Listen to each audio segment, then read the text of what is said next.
I'm here at the mecca of computing technology here in Taipei. This is Computex 2025 on the Tech Today show. Now, I'm going to be showing you the future of computing technology and what all is happening around AI, because remember, the theme of the event is AI, because you know this technology is being incorporated in a lot of things, being computing, being your household appliances. So what all do we have from here in Taipei? Let me show you on the show. Plus we have a lot of other tech, cool tech coming your way. So this is Cyrus and let's kick off Tech Today.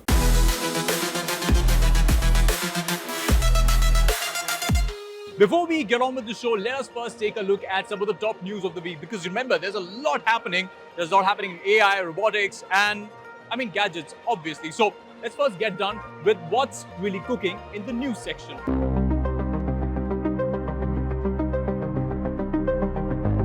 Google I/O 2025 was all about AI this year. The showstopper, Veo 3.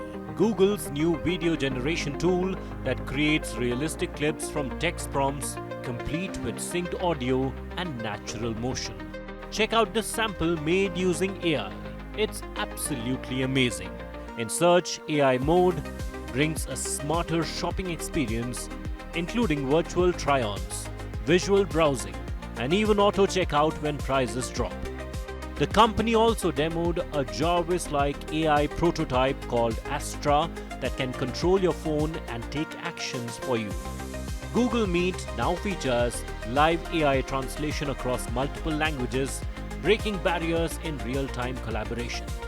Whether you are shopping, creating, or connecting, AI just got a serious upgrade. Google also introduced AI enhancements across Search, Gmail and Chrome. Powered by its flagship AI, Gemini Pro 2.5. Stay tuned as we'll get you more updated to these AI features soon on the show.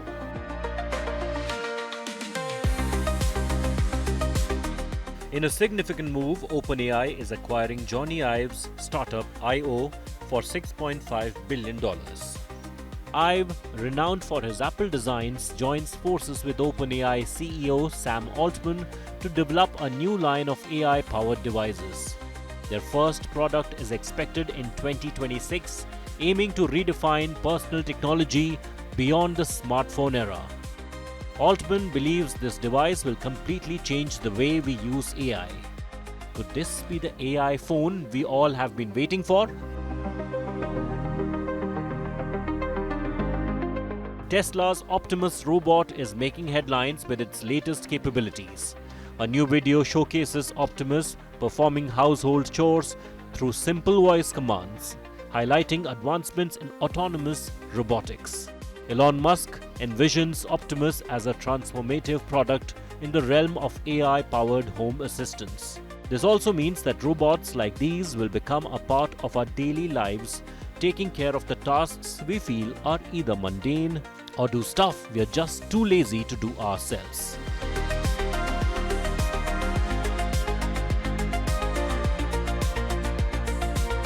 President Donald Trump has announced the Golden Dome, an ambitious missile defense initiative designed to counter hypersonic and space-launched threats.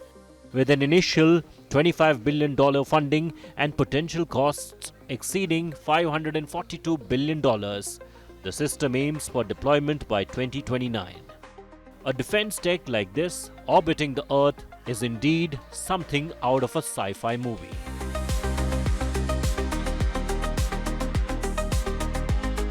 Apple's Worldwide Developers Conference 2025 is set for June 9th to 13th. Anticipated announcements include iOS 19, iPadOS 19 and macOS 16. While a major Siri overhaul isn't expected, updates to Apple's VR headset software, Vision OS and potential new hardware could be on the agenda. Stay tuned on India Today as we'll get you all the updates from the event on the show.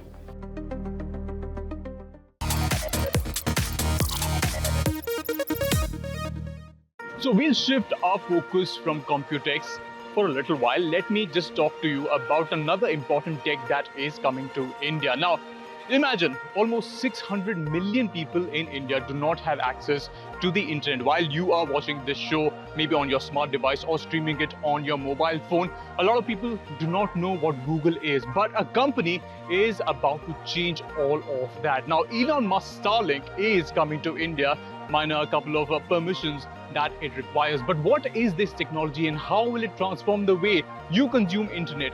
Let us take a look at that.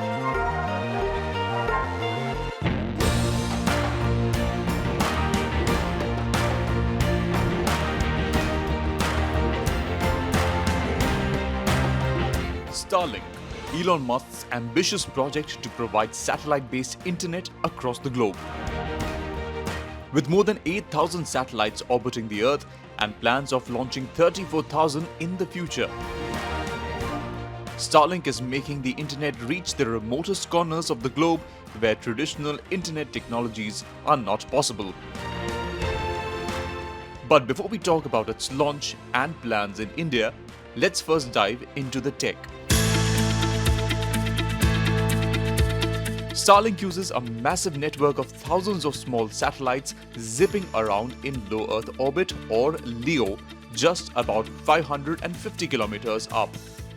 This closeness to the Earth provides it with better latency, which means data transfers are faster, so no video buffering and video calls happen without any lags. Get this, these satellites also communicate with each other using lasers, creating a powerful mesh that enables download speeds ranging from 25 to 200 Mbps. Imagine these satellites as mobile towers floating in the sky. To use the service, a person needs to buy a user terminal kit which has a dish antenna and a router. Now this is like your TV dish which needs to be placed in a location which doesn't have any obstacles. You calibrate the dish using a Starlink app on the phone, connect to the server, and high-speed internet is beamed directly into your device. Now you must be wondering what really makes Starlink special. Why haven't other competitors right now that are in India tried to replicate this technology? Remember, there is a secret sauce that is involved in maintaining this whole ecosystem. Let's find out what it is. Starlink's success story is driven by its association with SpaceX.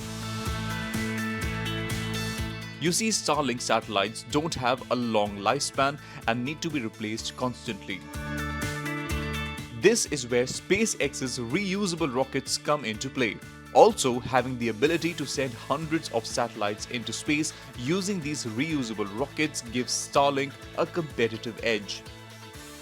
Yes, there are other companies like Amazon's Project Kuiper and even OneWeb, but these companies don't have the launch and maintenance capabilities of a SpaceX. Seeing how serious Elon Musk is for the project, Starlink has received a crucial letter of intent from the Indian Department of Telecommunications. Think of it like getting permission to build a house where the foundation is approved, but you still need the final blueprints cleared. Starlink needs the final nod from India's Space Activities Regulator, and then there's the all-important spectrum allocation, basically the airwaves it will use. Remember, almost 65% of the country resides in rural areas where internet connectivity is a bit of a challenge. Because remember, you need to maintain this infrastructure. There's a lot of cost involved, and Starlink can bypass all of that. And that is really the game changer. This tech could be a game changer for students and medical facilities in remote villages accessing vital information. Imagine the boost for small businesses in rural India. But there is a catch. This tech is not cheap. While official prices aren't out yet, estimates suggest that the hardware kit could be between 20 to 35,000 and monthly plans from 3,000 to 7,000 rupees. Yes, that's more than your average city broadband. But understand the value proposition here. It's about connecting the unconnected. But Starlink isn't going to be alone in India. They're teaming up with players like Jio and Airtel. Why? Because these giants have vast networks and reach across the country. These partnerships will help Starlink navigate the market and get services to more people faster. Not only that, Jio and Airtel will help sell Starlink kits and also help with billing and other services. This way, Starlink won't need to set an operational hub in India. Though it will not directly compete but complement wherever the gaps are in the Jio's and Airtel's network.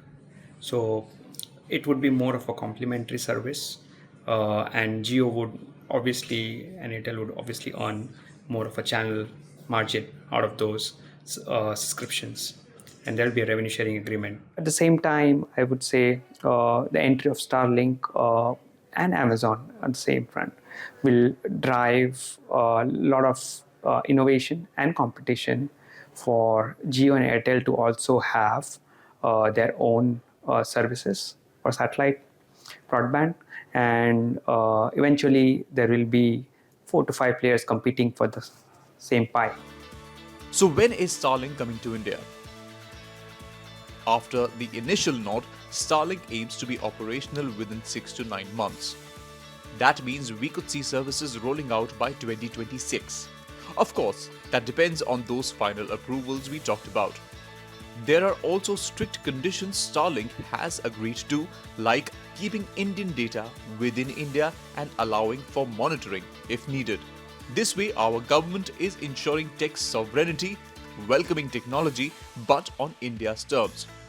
India's neighbors Bangladesh have already received Starlink with subscriptions starting at 2,900 rupees, so now India is eagerly waiting. What do you think about this new tech? Will the Elon Musk factor make this a success in India? And how will competitors react when Indians get access to satellite internet? We'll just have to wait and see. Remember, this new technology isn't just going to bridge the digital divide that we have in India, but also will empower a lot of rural communities, education, healthcare, and a lot of sectors are going to be affected and also enhanced by this new tech. Remember, technology is changing. Internet will be beamed directly onto your device from the heavens, and that is something that India will definitely welcome and be ready for. But what do you think? Will Starlink really radicalize the way you consume the internet? You can let us know. And as for me, I think it's almost time to head back to Computex.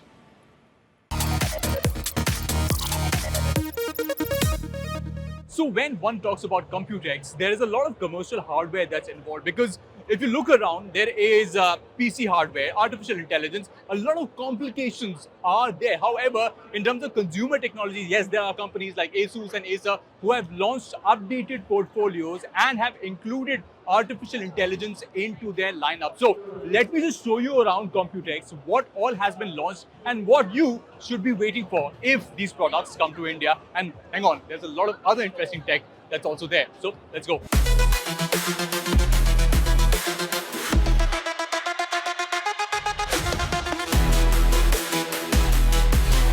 Computex 2025, where PC hardware meets high-tech artificial intelligence.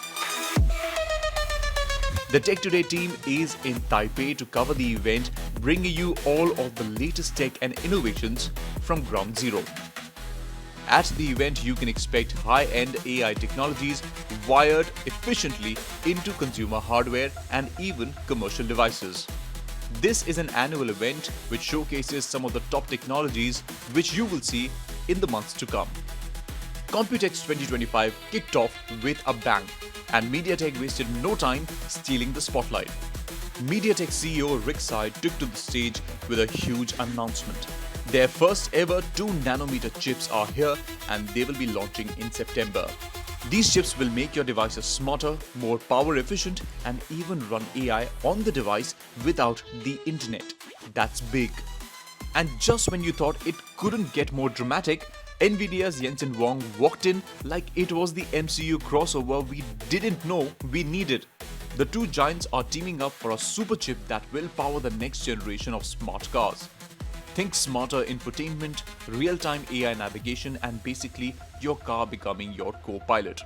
There will be more technologies that these two will be working on.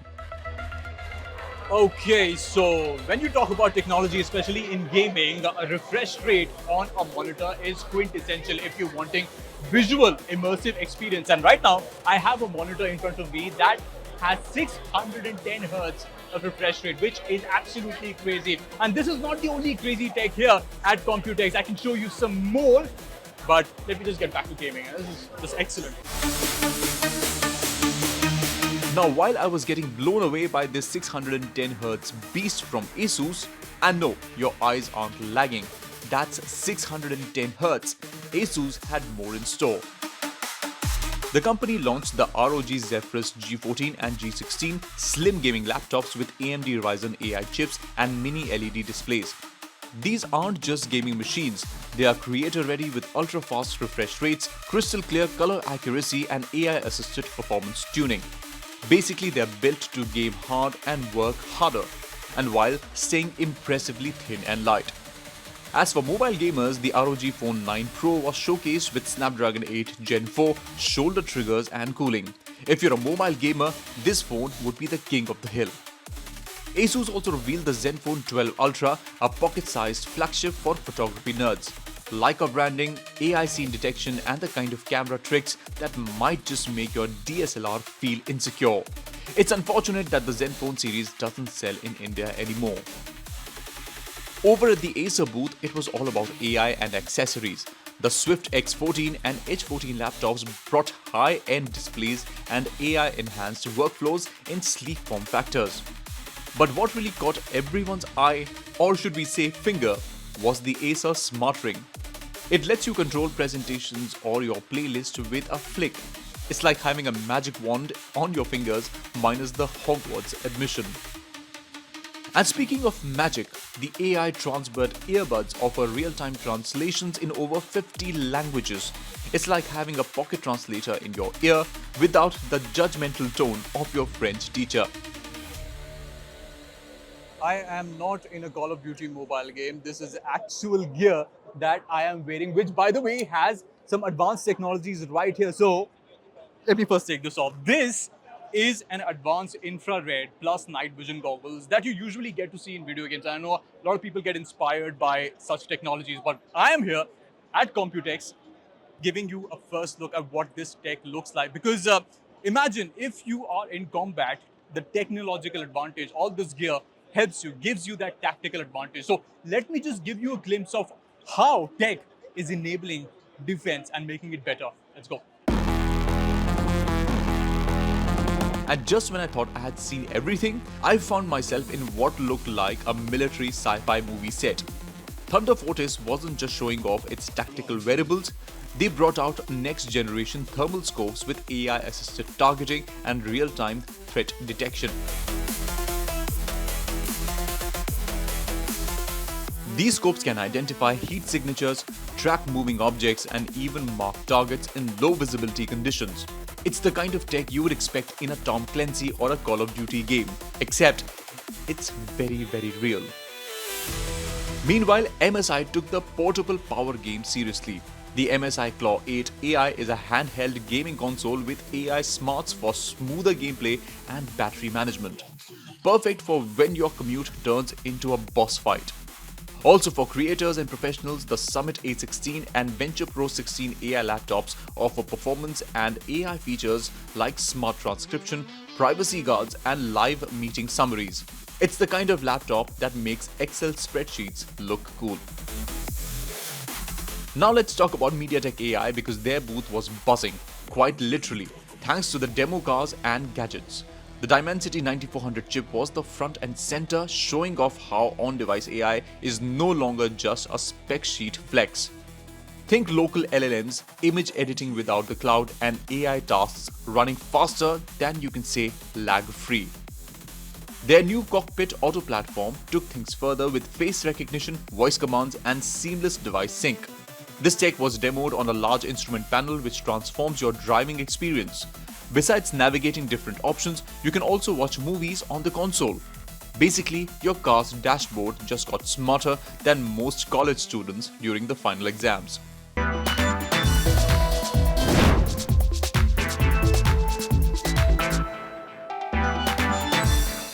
This headset overlays real-time data and heat signatures, and yes, it makes you feel like a cyborg on a mission.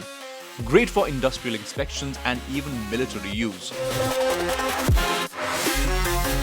And lastly, we saw the PC of the future, a mini PC that can attach with VR glasses and operate. With these, you can experience the desktop in immersive VR with 360-degree visuals for entertainment and education. Still waiting for a brand to launch this gadget in India, which we feel would be really cool. A PC which you can carry in your pocket. So that was Computex 2025. AI everywhere, smarter cars, faster laptops, and even smarter accessories. We tried squeezing in the best of the lot and had a great time bringing you all the latest from Taipei, one high-tech gadget at a time.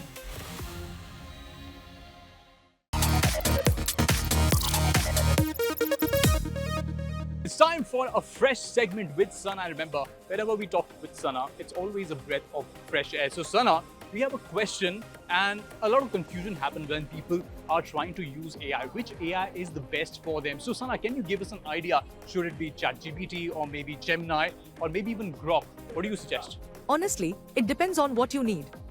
ChatGPT is great for creative chats and writing help, Gemini shines with Google services and research work, and Microsoft's Copilot is built into Windows and Office so it's easier to use. And if you like unhinged conversations, Grok is the best option. Think of them like superheroes, each with their own powers. All right, fantastic. I think that is a great suggestion. Remember, people, you can change your AI preference as per what you require, what is your exact need. But again, the next question, which I wanted to basically understand, Sana, if I'm looking to buy a phone in the market, should I really prioritize buying one that supports wireless charging? What are the benefits? Why do you think people should go with one option or the other? It's a nice bonus, not a must-have. Wireless charging is convenient but slower than wired. If you value clean desks and no cable fuss, go for it. Also, wireless charging hardware is relatively more expensive, so consider that before buying. Also remember, wireless charging isn't really a key feature for a lot of smartphones because wireless charging is slow. Yes, it provides a little convenience, but at the end of the day, you remember wired charging is always faster for you. So I think that were helpful. Those were the helpful tips that we could give you. But Sana, thank you so much. And we will be back very soon with Sana on this segment. So that's a wrap on this edition of Tech Today. Hope you enjoyed it. Remember, we got you so much of AI, so much of technology in this one that, okay, I need a break now because it's been a long day for me. Remember, we will be back. Send in your suggestions, what you like about the show, what you don't like. And I'll be back with more tech, more AI, more robotics right here on the show. Take care. This is Cyrus signing off.